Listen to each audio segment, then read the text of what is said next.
pipili lang ang kamag-anak. Ang dami nag-comment. Okay? Ay, sabi nga ni si Daryl nag-comment, ito ang walang ay may solusyon. Ha, ha, ha, ha. Sabi ni Joy, okay? Senator, gigil na ako sa kapatid mo. Okay, sabi ng isa, iwalay ang mabuti, itapon ang masama. Sabi ng isang commenter, kung totoong may malasakit ka sa bansa, walang kamag-anak, dapat doon ka sa tama. Diyos ko, sabi ni Janet Borja.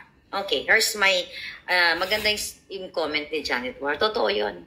Senator Amy, alam mo na na nagpapadeliver si Kuting. Ako pagod na ako sumigaw ngayong kasi madaling araw na mag-alas 3 na. Alam mo na ang kapatid mo ay nagko-Coca-Cola. At ang asawa niya na si Vangag Lisa Smugs ay nagpapadeliver. Ikaw na rin mismo ang nagsabi. Wala nga ako sinabi tungkol sa mga droga-droga na yan. Dahil nung time, na-convince na ako actually. Pero galing mismo sa iyong statement.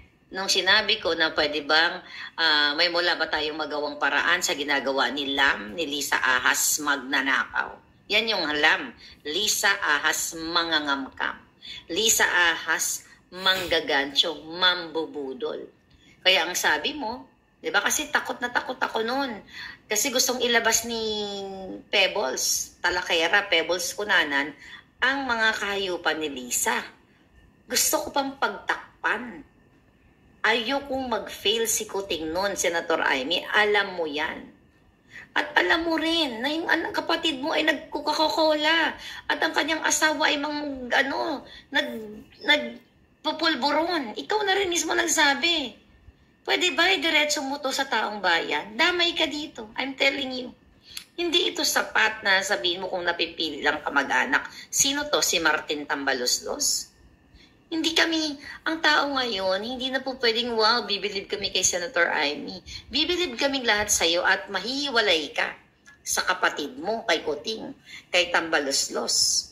Kung, number 1, sabihin mo sa taong bayan na palpak ang kapatid mo at ang kapatid mo ang binetray ang taong bayan dahil hindi siya ang nagpapatakbo sa Pilipinas, dahil hindi makafunction ang utak niya, dahil pulboronic.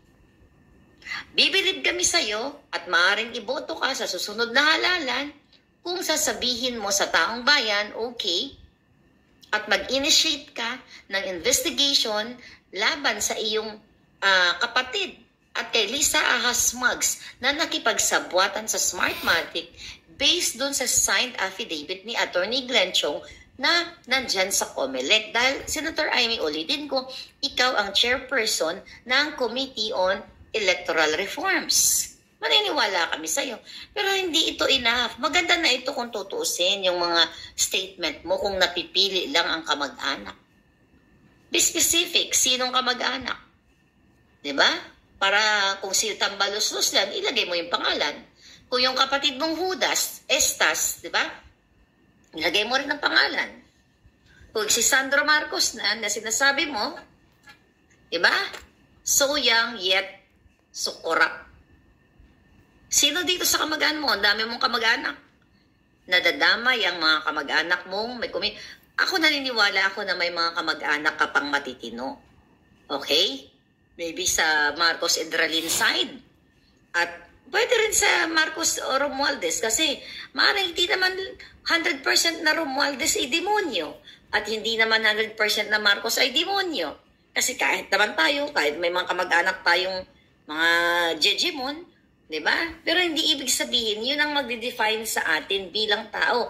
Let's say, ikaw, Amawi, kung may kamag-anak ang nuknukan ng batugan, ibig sabihin, hindi naman yun re-reflect sa'yo na ikaw ay batugan din. Or may kamag-anak ka na si Rogelio, okay? Kung may magkaanak ang ganitong klaseng nagpupulburon, hindi ibig sabihin si Rogelio ay nagpupulburon din. So, sino? Senator Amy, liliwanagin mo, sino sa kamag-anak mo? Okay? Ang napikang-pika ka, kaya ka nag-utter ng kung napipili lang ang kamag-anak.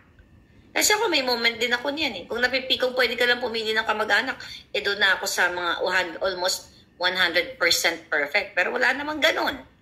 Diba? Lahat naman tayo may mga may mga kalatsyan sa buhay. Actually, sabi ko nga sa Junakis ko kanina, nagkakwento siya tungkol sa kanyang, yung kwento ng Junakis. Okay. Diyan lang muna. Okay? You see? Mismo pala ikaw, Senator Amy, alam mo ang katotohanan. Na gumagamit ng pulburon. Yung kapatid mong si BBM at si Lisa Smugs. Tapos, tahimik ka. Totoo pala yung sinasabi ni PRRD noon na mayroong tumatakbong presidente na gumagamit. Ikaw, Senator Amy, isurrender mo na ang flag mo. Magsasalita ka na para hindi ka madadamay. Sabi mo, Senator Amy, na si Sandro Suyang Socorap? Marami ka palang alam. Ba't pinipigilan mo pa yan? Huwag ka nang magpaparinig pa na kung mapapalitan pa lang yung Hindi pwede yan. Sasabihin mo sa publiko kung ano ang kapatid mo at si Lisa Smugs. Then, maniniwala kami sa iyo. Yan lang. Totoo pala talaga.